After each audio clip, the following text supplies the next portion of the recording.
Hello and welcome to yet another Indie 5 review batch. Today we start the first band from Toronto, Canada, and this one is old school death metal. Let's welcome Tomb Mold. What a great name for a death metal band that's about to sound rotten and cellar-like. So let's start with this kind of a bizarre cover image. This is their second album. The band was founded a few years ago. There's no exact date to my knowledge, but sometimes around 2016 or so. So Manor of Infinite Forms is the name of this death metal CD, and this is how the whole booklet looks like. So basically a double cover image. Inside, obviously, some death metal lyrics here, which the Zoom is trying to grasp right now. It's not so easy with the technology and all that stuff, but I hope you get to figure out all these Cthulhuan themes on the background, as well as these lyrics, at least some of them. Well, this is not a lyrics reading session, so it doesn't matter that much. And here finally the CD and the, the booklet or CD tray background, that is. Now, Tomb Mold's death metal is very traditional in the kind of early 90s ways. That is, the sound is very dark, the crawling is like, well, there's not much tone to it, it's just kind of a one voice all the way down through these songs. And the riffs are something that you might have been figuring out already in the late 80s. Very typical death metal riffing there, and like I said, very dark in a way, and not the brutalist kind of death metal, yet not the melodic or lightweight type either. Now, this is actually the weak point of the whole album here. Meanwhile, some people might just, be totally worshipping this kind of an autopsy worship and or whatnot. I find this quite a bit boring, actually. The thing here is, these songs are not very catchy, they are not easy to remember, and they are not the type of, songs that are, kind of creating the atmosphere, which is, changing or shifting throughout the album. More or less, it's once you have heard the first song, it basically defines whether or not you're gonna like the rest of the album. And in my case, I'm kind of undecided. That is to say, I'm not a fan of this album by no means, because I find it a little bit boring in the sense that it doesn't offer much after the first initial ideas. But then again, it's not bad either. I think it's past mediocre in the sense of that, well, I like this kind of a muddy death metal that smells like the mold coming from the cellar, like as if there's a corpse, somebody died there, and there's already all kind of plants growing from that corpse. But after the initial shock reflex, when you're like, I'm gonna just throw up because it's so brutal and kind of a smelling so bad, like death, then it's like, what else there is to it? That I mean, like, heard a million death metal albums prior to this one. This is not going to shock anybody. So unless you're a real hardcore fan of this kind of death metal, I find this really hard to recommend. Check it out and decide for yourself. That's all I can basically say about this one. Now, next we shall move on. So this next one comes from Sweden, and it's a wordplay in the name of the band. Gutter Instinct. Got the instinct? Got it? Well, if not, doesn't really matter, because we still continue with old school death metal. This is Heirs of Sisyphus, and this one is, if I remember correctly, their second album. Pretty much the same vein as the previous band, but I think this one has more diversity, more kind of catchiness, and overall interest in the music. These bands could basically be almost from the same tree as, the fruits falling off, but there are differences also. No, this Swedish one actually is also using more melodies with the riffs, and there's a hint of black metal also included with this band's music. Now, make no mistake, this is still more or less pure death metal and very much the Swedish way. One could even say that the sound and vocals and basically even riffs and compositions are very much what used to be the golden era for Sunlight Studio. Well, think of Entomb, Dismember, Grave, etc., etc. And you have pretty much the idea. Now, Gutter Instinct, while it's better one, at least in the respect to the previous one, I think it's not very finished yet in the sense of being like very good album. Don't get me wrong, once again, I kind of like it, and I like it as much that I could give it a few more spins, but there's something missing, and that something magical is the one that, at least in my opinion, is the defining factor whether or not I'm gonna put this into my collection, whether or not I'm gonna just pass it on to some other death metal head out there. So lots of good ideas, but overall feeling is that this band is still having too much kind of a leftover material, or material that is not, say, honed and polished to be a real killer album. So it's kind of a quite good but no cigar kind of an album. So for death metal fans, sure, check it out. But for those who are just all about quality or quantity, maybe this is also a release that could be just skipped. But let's take a look what we have next. So the next one comes from United States of America. Technically speaking, this band has actually gone through a couple of name changes prior to this one, but this current name of the band is already a few years old, and the lineup of this band, I mean the latest lineup, is from 2016. Let's welcome Constructive Life. I don't know how to actually say that properly in English, but never mind. This album is called Exiler. Now, this is an interesting band because at the same time, this particular second album is annoying and very pleasant to listen to at the same time. And one could ask, how is that possible? Now I'm breaking some jewel cases here, it seems. Well, the thing is, now that we'll take a look at this album and its covers, the thing is that the band is playing very technical death metal. And how they actually start with the album is that they are playing a very, how to say,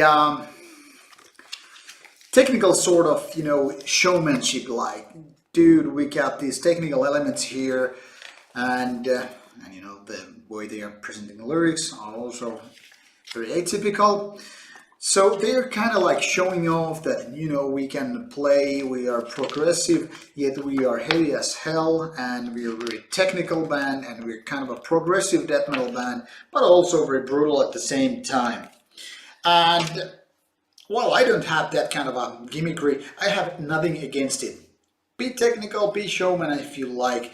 If the music is good, who I am to complain? And now we get to the very problem, the very bottom of the problem. Well, at parts, sometimes this Exiler manages almost sound like Morbid Angel, one of the greatest death metal ever be.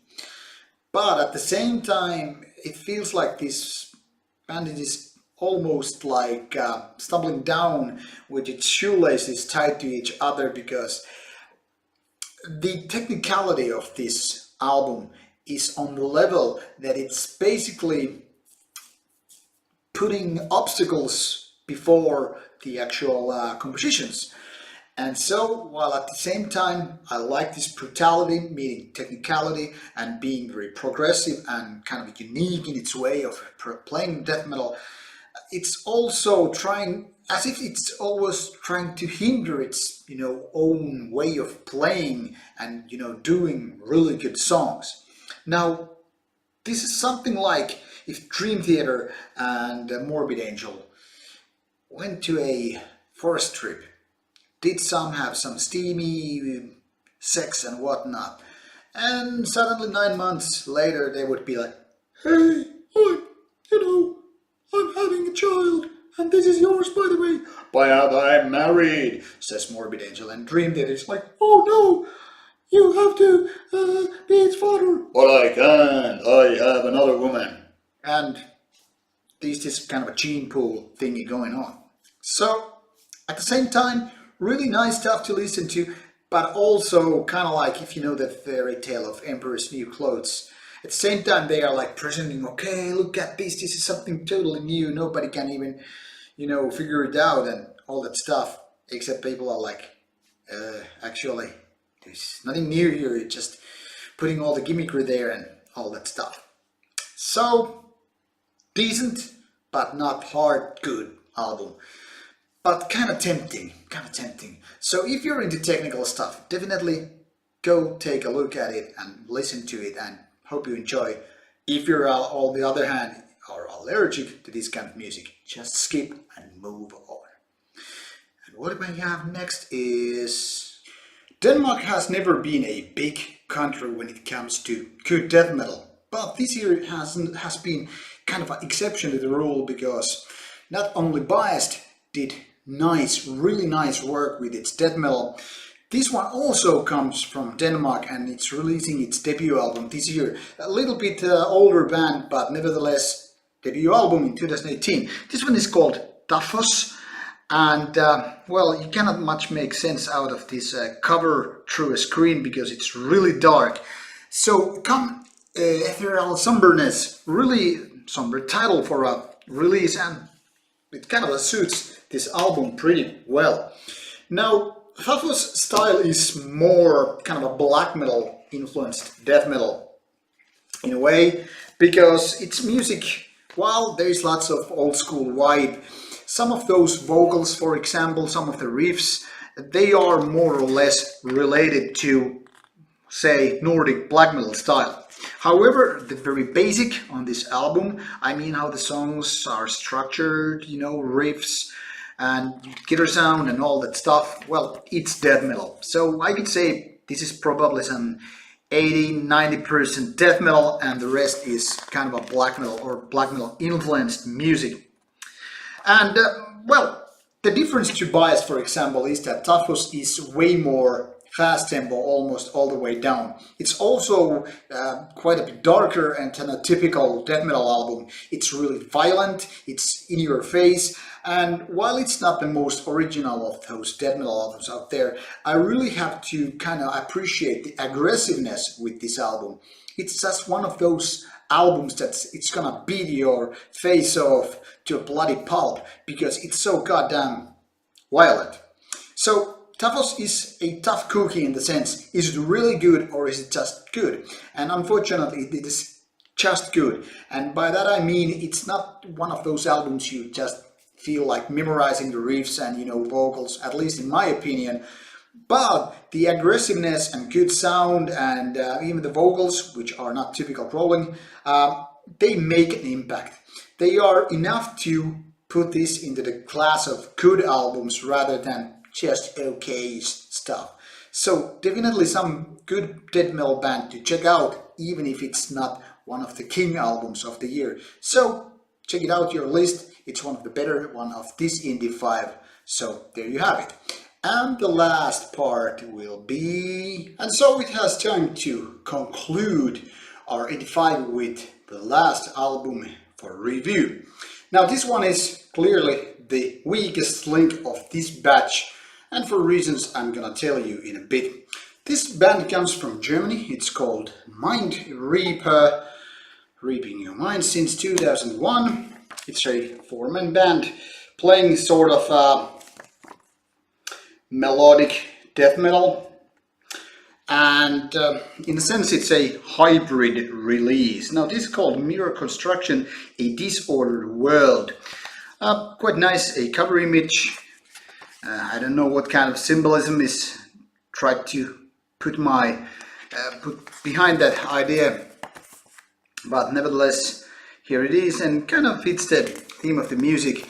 I mean, this is kind of a metal music that is kind of hard to get your label on, because it's pretty much attempting to do so many things at once and kind of failing, if not miserably, failing anyway.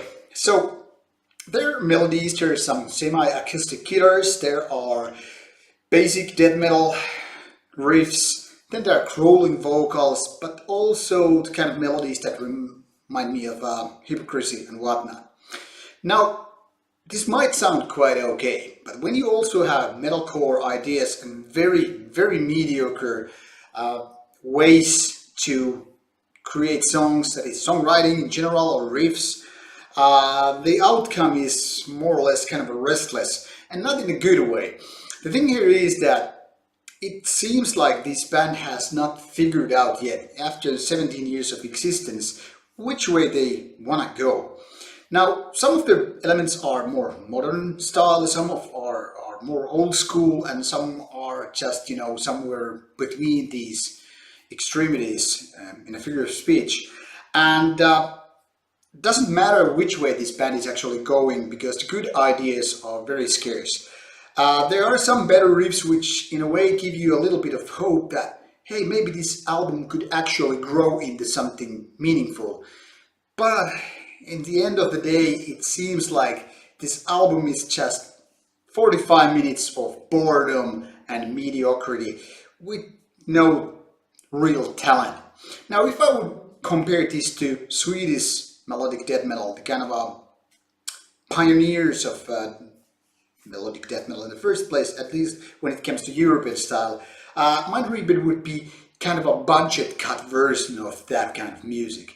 I mean, there is no single idea, except for a few exceptions, that are somewhat good. There's no genius moments here. There are no killer riffs, killer chorus parts, or anything that's about to kill. Well, the production is quite good. It's quite strong, actually. But this is kind of a proof that no matter how good your album is sounding, when your songs kind of suck, and no matter how decent is the crawling, because the riffs are not going to save the day. So Mindreaper is definitely mediocre album at its best, and even worse some other times. Hard to basically recommend this album to anybody. And since this being the final review of this Indie 5, there you go, there you have it. Feel free to take a look at those links below and get to know these bands and albums. Should you have any comments, questions, ideas, whatnot, just put them on the box below and I'll get back to you. Thank you for watching and see you soon with more Rauta reviews.